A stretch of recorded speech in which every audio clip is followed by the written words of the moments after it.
시간 우리에게 주신 하나님의 말씀은 사도행전 6장 1절에서 7절까지의 말씀이 되겠습니다. 사도행전 6장 1절에서 7절 한 절씩 함께 교독하시겠습니다. 그때 제자가 더 많아졌는데 헬라파 유대인들이 자기의 과부들이 매일의 구제에 빠짐으로 히브리파 사람을 원망하니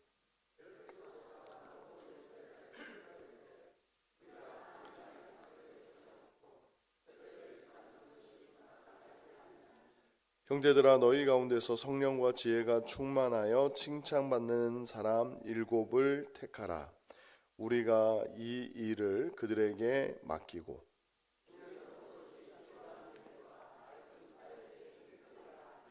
온 무리가 이 말을 기뻐하여 믿음과 성령이 충만한 사람 스데반과 빌립과 브로고로와 니가노르와 디몬과 바메나와 유대교에 입교했던 안디옥 사람 니골라를 택하여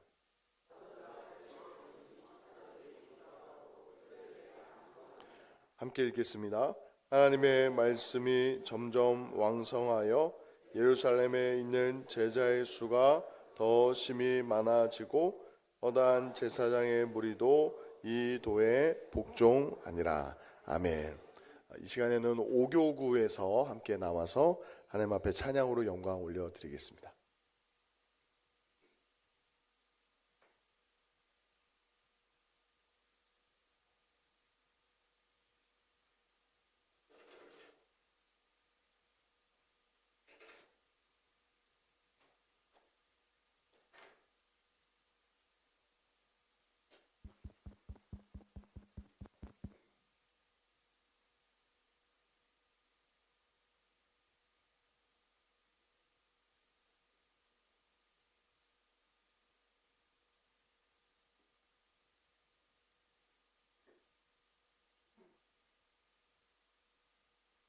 우리 오교구를 소개하겠습니다.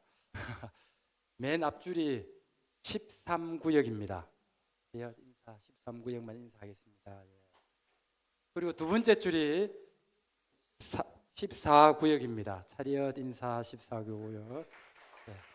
그리고 마지막 줄이 15구역입니다. 차렷 15구역 인사.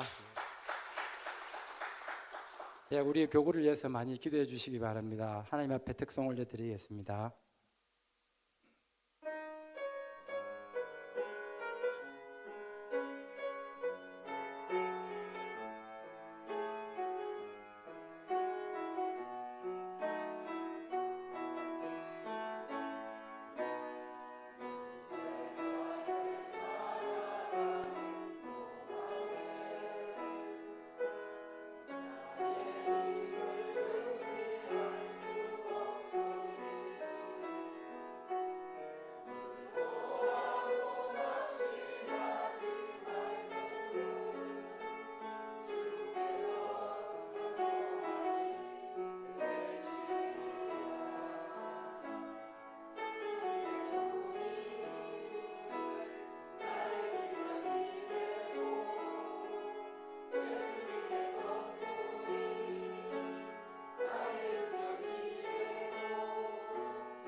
아멘. 우리 하나님께 영광의 박수 올려드리겠습니다.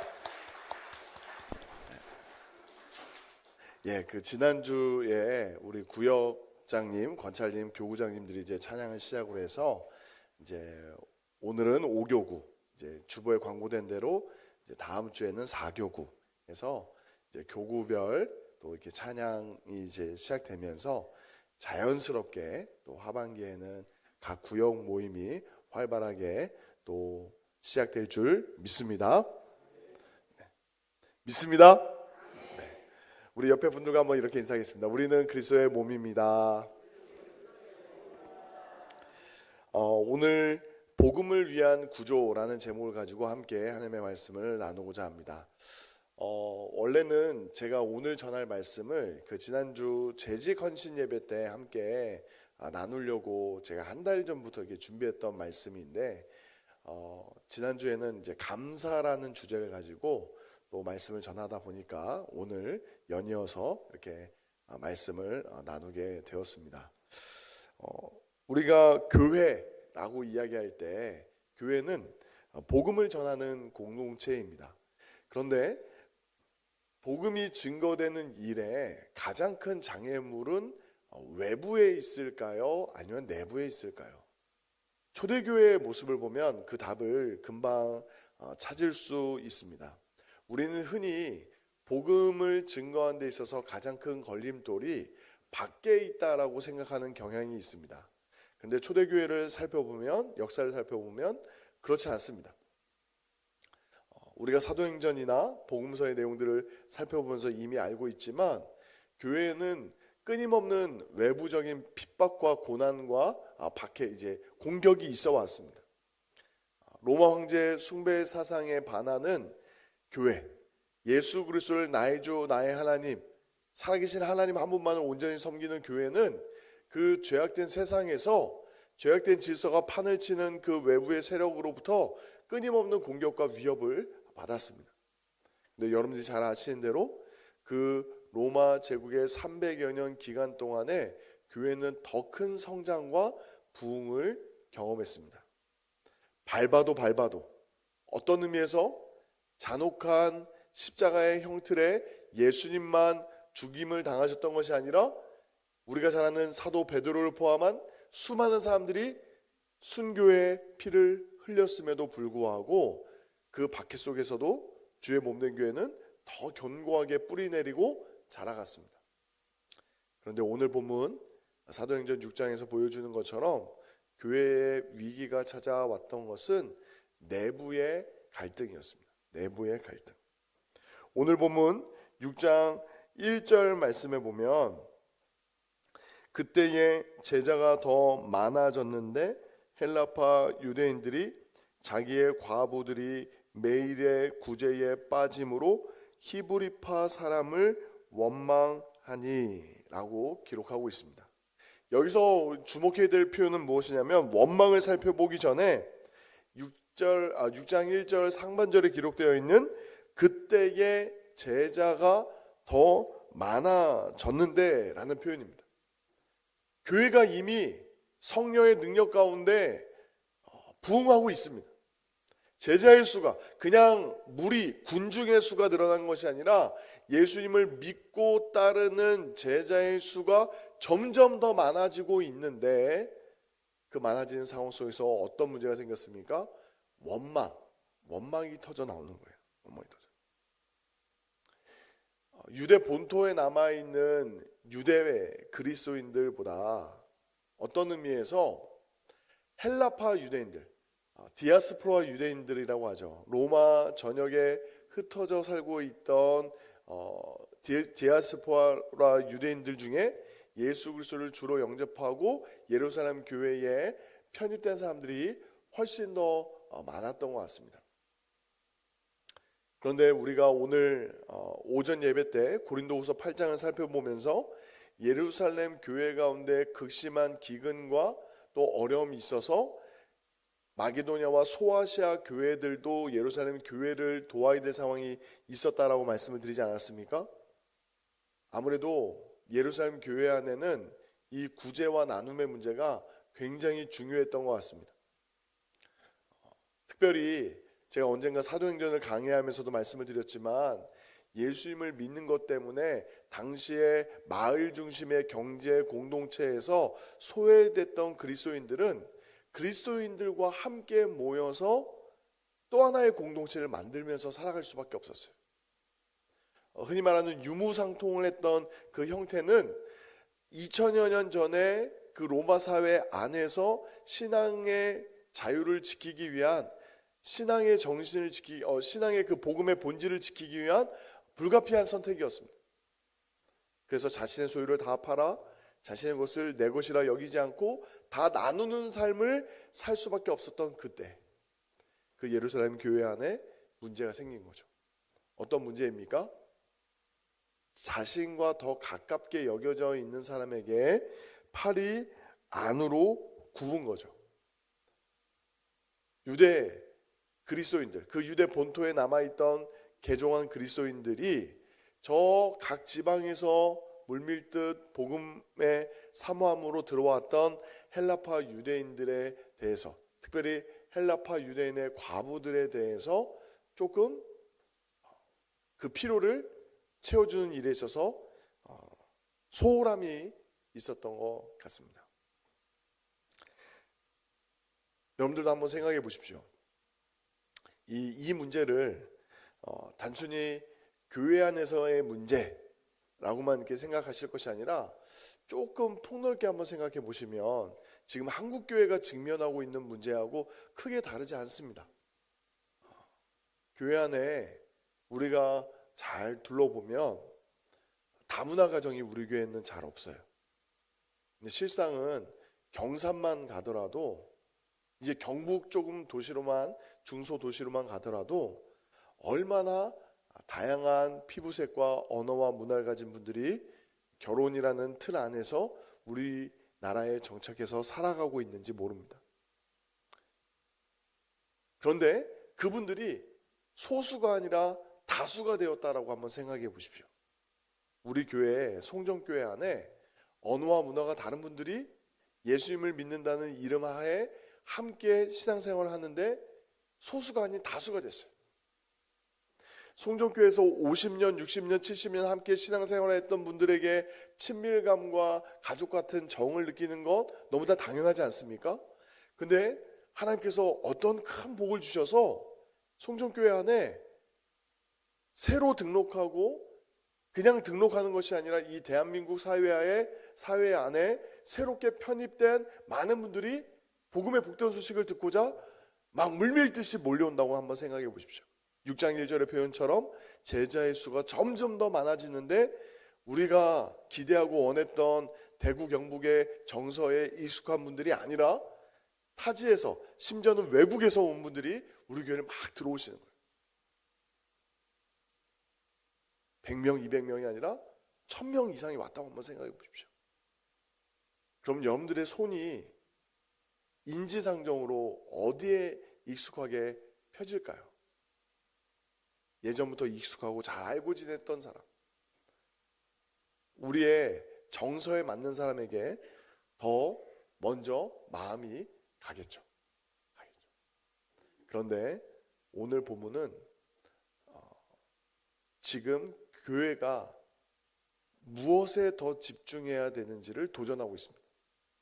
무엇입니까? 지금 교회의 문제는, 예루살렘 교회가 직면한 문제는 복음의 순수성의 문제가 아니라 그 복음의 본질, 그 순수성을 온전히 담아내는 그릇, 구조의 문제에 부딪힌 거죠. 왜 그렇습니까? 지금 교회를 섬기는 사람들의 대부분이 유대 출신의 그리스도인들이었다는 거죠. 유대 본토에 있던 그리스도인들이 주로 요즘 표현으로 얘기하면 직분자들을, 교회의 보직을 맡고 있기 때문에 물밀듯이 밀려온 그 헬라파 유대인들의 과부들에 대해서 소홀함이 있었다라는 거죠. 그때 2절에 12사도가 모든 제자들을 불러 무엇이라고 이야기합니까?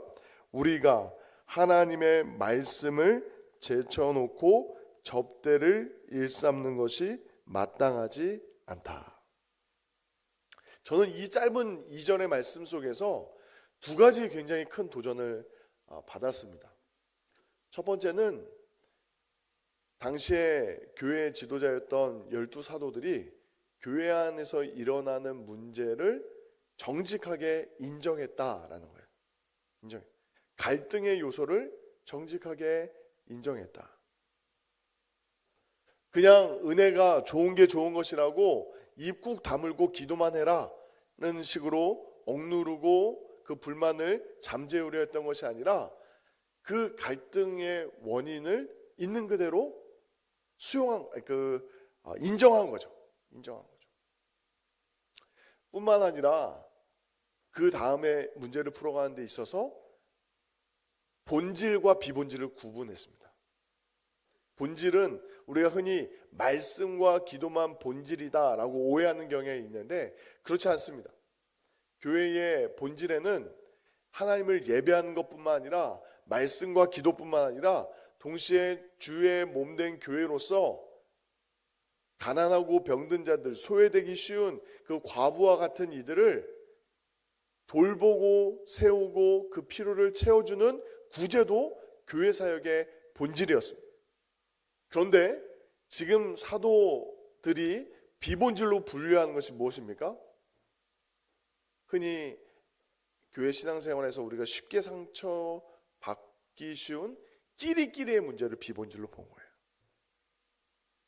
우리가 유대 그리스도인들에게만 구제하는 것, 접대하는 것, 헬라파 유대인들, 어떻게 보면 이방에서 온, 타지에서 온 사람들에 대해서 소외감을 주는 것이 교회의 본질을 훼손할 수 있는, 교회의 한몸됨을, 예수 그리스도 안에서 유대인이나 헬라인이나 그 모두가 다 하나임을 훼손할 수 있는, 복음의 본질을 훼손할 수 있는 여지를 분별하고 그것을 개선하고자 했다라는 거죠.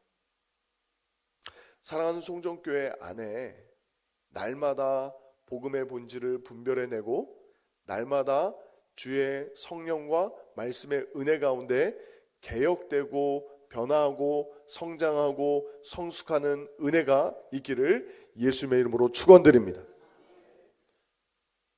복음의 본질 외에 교회가 마땅히 감당해야 될 그 성경적 사명 외에 다른 모든 것은 날마다 개혁되어야 돼요.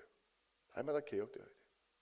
무조건 바꾸자는 것이 아니라 어떻게 하면 주의 몸된 교회가, 우리 사랑하는 송정교회가 복음의 본질에 부합한 공동체가 될 수 있을지 우리는 기도하고 또 도전하고 또 도전해야 됩니다.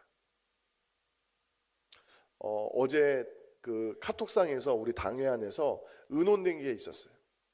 3월 20일에 저 서부 쪽에 대구에 있는 대구 내일교회에서 금요일 날 찬양 집회가 있는데 우리 청년들이 참석하는 문제를 어떻게 할까 이제 의논을 했습니다. 함께 이제 당회원 우리 장로님들과 함께 의논을 했습니다. 그때 우리가 만약에 금요일 저녁에 찬양팀을 주로 구성하고 섬기는 친구들이 우리 라파엘 찬양팀이 청년들이 주축이 돼서 하고 있는데 그 청년들이 다른 교회 집회를 참석하면 우리 금요 기도회는 어떻게 하지? 라고 접근할 수도 있지만 참 감사하게도 우리 장로님들의 대다수의 의견은, 우리 장로님들의 일치된 의견은 우리 청년들이 정말 하나님 나라의 꿈을 품고 또 배우고자 또 여기서 결코 가깝지 않은 교회까지 가서 찬양팀의 발전과 또 교회를 섬기는 일에 있어서 또 은혜를 받고 또 새롭게 또 성장하고 성숙하는 일에 있어서 또 배움의 길을 갖는다고 하니까 또 기쁨으로 다녀오면 좋겠다라고 의논하고 허락을 했습니다. 그렇죠. 단적인 예로 우리 안에 정말 우리가 깨고 싶지 않은 틀과 구조가 있습니다. 있어요. 항상 매년 그 연초 연말이 되면 이제 고민이 되는 것이 구역 편성을 어떻게 할까 고민이 많아져요. 이렇게 해도 잡음이 있고 저렇게 해도 완전하지 않은 그 조직 구조 안에서 어떻게 하면 합리적으로 할 수 있을까 고민이 많았습니다. 1구역부터 15구역까지 편성할 때 특별히 이번에는 지역 중심으로 구성을 하려고, 또 각 구역이 매주 또는 한 달에 한 번이라도 모임을 가질 수 있는 모임 가능한 구조로 만들려고 고민을 했습니다. 그런데 이 구역이라는 구조도 여러분들도 오랫동안 신앙생활을 해보시면서 알겠지만 완전한 완벽한 시스템, 구조는, 조직은 될 수 없습니다. 왜 그럴까요? 이 구역으로 오랫동안 머물다 보면 가족이 돼버려요. 좋은 의미에서 가족이 돼버려요. 근데 부정적인 의미에서 본다면 그 구역을 분가한다고 하죠. 다시 한번 조직을 부흥해서 나누려고 할 때 진통이 생겨요. 또 구역 안에 좋은 일꾼을 다른 구역의 구역장이나 권찰로 파송할 때 조직 안에 불만들이 생겨나기도 합니다. 그러나 그때 우리가 여러 가지 교회 안에 갈등이나 문제들을 직면했을 때 오늘 본문에서 우리가 깨닫게 되는 중요한 적용점은 무엇입니까? 문제를 정직하게 인정하는 거예요. 그리고 두 번째로 본질과 비본질을 구분하는 거죠. 우리가 복음의 본질로서 끝까지 지켜야 될 교회의 한몸됨과 또 교회가 감당해야 될 예배와 교육과 선교와 전도와 봉사라는 그 영역이 더 잘 이루어질 수 있는 선택이 있다면 우리는 그 선택을 기꺼이 믿음으로 함께 감당해야 될 줄 믿습니다. 그 영역 속에서 3절과 4절에 보면 형제들아 너희 가운데서 성령과 지혜가 충만하여 칭찬받는 사람 7을 택하라. 우리가 이 일을 그들에게 맡기고 우리는 오로지 기도하는 일과 말씀 사역에 힘쓰리라 하니. 사도들이 지금 무엇이라고 이야기하냐면 이 접대하는 일을 일삼는 것을 우리가 하면 안 된다라는 이 표현이 여러분들 오해하시면 안 됩니다. 제가 분명히 말씀드렸지만 교회 안의 구제와 봉사와 섬김은 교회 안의 본질적인 사역인데 이것이 말씀과 기도 사역보다 더 낮은 사역이 아니라 함께 동등하게 감당해야 될 교회의 본질적 사역인데 지금 이것을 구분한 이유는 무엇이냐면 사도 바울이 맡은 바 직분과 사명이 사도로서 집중해야 될 일이 사역의 영역이 말씀과 기도의 영역이었기 때문에 지금 이 사역을 집사님들을 세워서 맡겨야 된다라고 이야기하는 것이었습니다. 우리 교회 안에도 다양한 직분과 사역이 있습니다. 이것은 높고 낮음의 문제가 아닙니다. 말씀과 기도, 예배를 섬기는 제가 더 중요한 기능을 감당한다, 더 높은 기능이 있다, 그런 개념이 아닙니다. 우리가 무엇을 하든지 주님께서 부르신 그 삶의 자리에서 또 그 교회 섬김의 그 봉사의 영역 직능에서 하나님께서 맡겨주신 바 그 사역을 기쁨으로, 감사함으로, 성령과 지혜로 감당할 수 있는 은혜가 있기를 예수님의 이름으로 축원드립니다.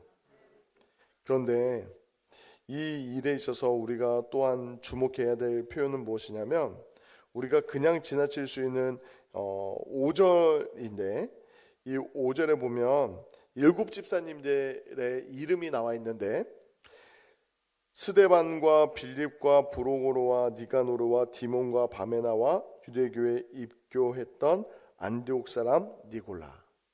지금 우리에게는 다 이제 외래어이기 때문에 히브리 말이든 헬라 말이든 그리스 말이든 다 우리에게는 외래어이기 때문에 그것이 구분이 되지 않는데 성경학자들에 의하면 이 7 집사님들의 대다수가 헬라파 사람들이었습니다. 이해가 되시나요? 지금 이제 우리 교회에 조금 더 과격하게 적용을 하자면 우리 교회 임직자 투표를 했는데 장로님 7명을 뽑았는데 그 중에 6명이 외국인 근로자 출신 분들 중에 장로님이 된 거예요. 너무 별로 한 번도 안 놀라시는데 제가 종종 제 모교회 이야기를 하는데, 제가 그 교회를 떠나온 지가 벌써 23년이 됐습니다. 제가 군 생활을 하면서 장교로 임관하면서 이제 교회에서 떠나서 그 장교 전역 이후에는 사역을 바로 시작했기 때문에, 타지에서 바로 사역을 시작했기 때문에 교회를 떠나온 지가 이제 벌써 23년이 지났습니다. 근데 23년이 지난 뒤에 그 지역 사회를 바라보면, 영등포구 대림동을 바라보면 영등포구 대림동의 구성비가, 그 지역 주민들의 구성비가 절반 이상이 조선족, 한국계 중국인들이 많이 정착해서 살아가는 도시가 됐습니다. 그래서 제 친구들 이야기를 들어보면, 선후배들 이야기를 들어보면 초등학교에 자녀를 보냈더니 역차별을 당한다는 거예요. 오히려 중국인들이 더 많아가지고 아이들이 길을 펴지를 못한다는 거예요. 그래서 본의 아니게 교회 주변의 지역을 떠나서 이사를 가는 경우도 많고 학군을 변경하는 경우도 많다라고 합니다. 근데 저는 그 변화된 그 지역 사회를 바라보면서 참 조심스럽게, 교회의 선교 방향이 바뀌어야 교회가 더 크게 부흥할 것이다 라는 나름의 진단을 하게 됐습니다. 더 이상 예루살렘 교회가 되기를 꿈꾸는 것이 아니라 안디옥 교회나 빌라델비아 교회가 되게 해달라고 부르짖어 기도하셔야 된다고.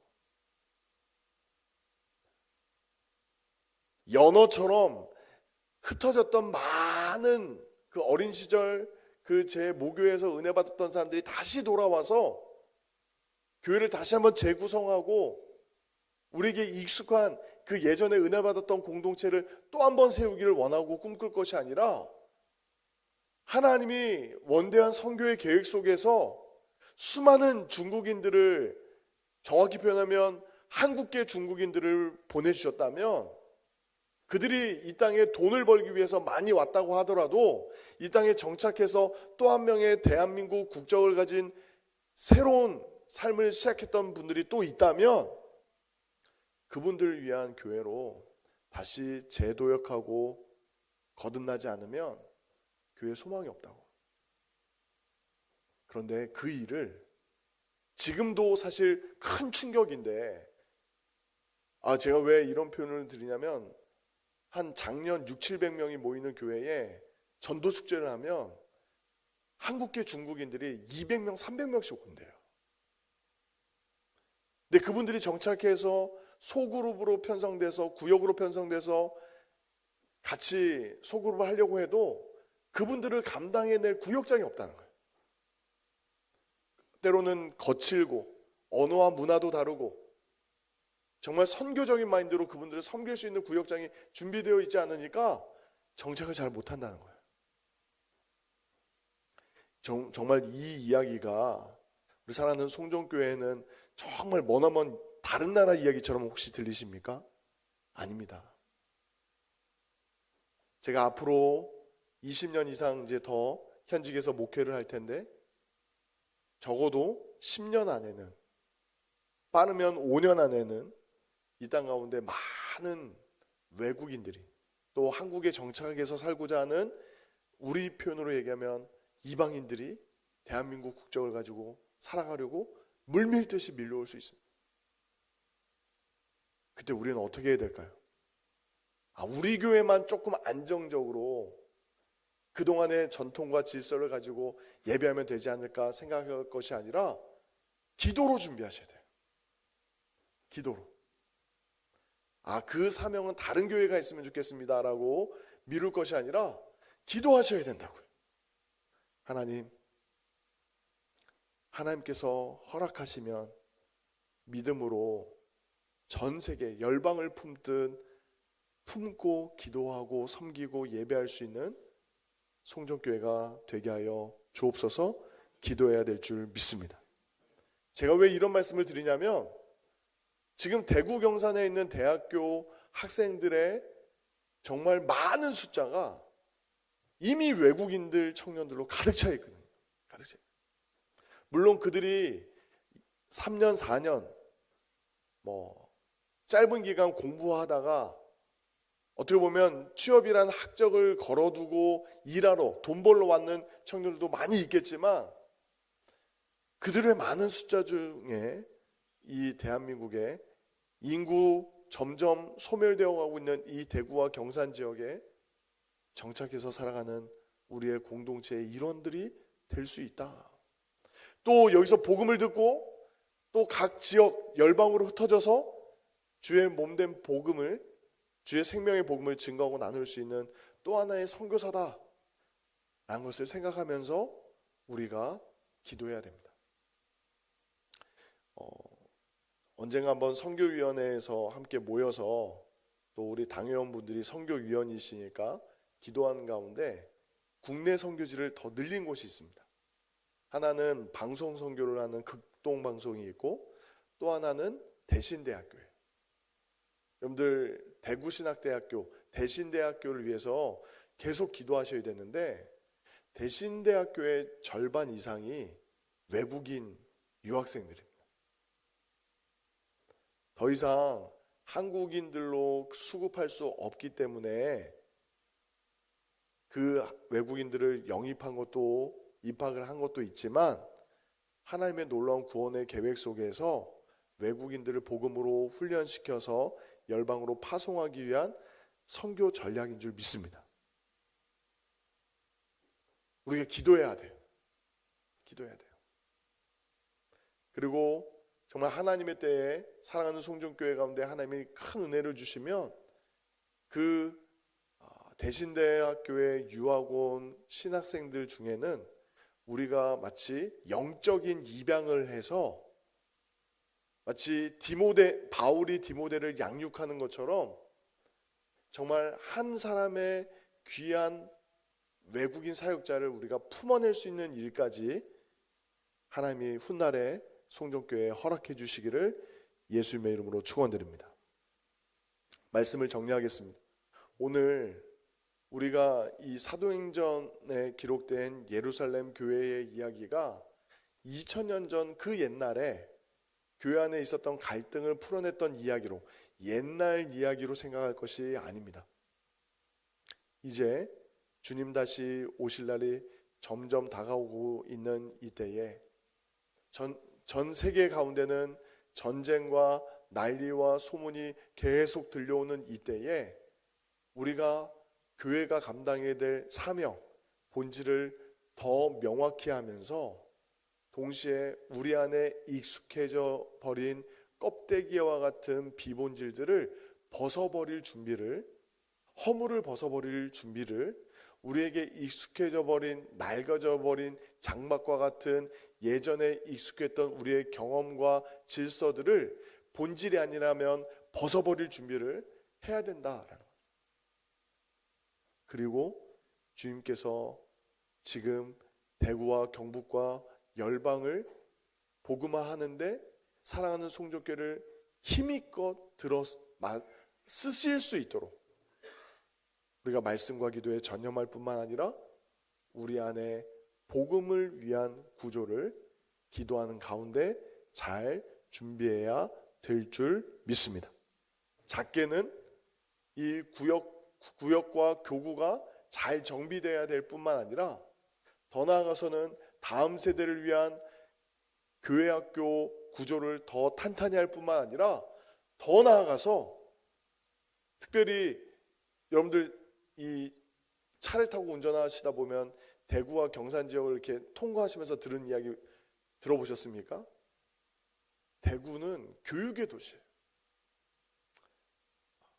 인구에 비해서 대학교가 많은 도시입니다. 대구와 경산은 대학교가 많은 도시예요. 그만큼 짧은 기간이지만 젊은이들이 몰려오는 도시입니다. 이 젊은이들과 다음 세대를 또 외국인들까지 품어내고 말씀으로 양육할 수 있는 거룩한 복음의 그릇, 복음을 담아낼 수 있는 그릇, 복음을 위한 구조가 잘 정비되어 있는 아름다운 그리스도의 몸된 교회 공동체가 되기를 예수님의 이름으로 축원드립니다. 우리 주신 말씀 가지고 함께 기도하기를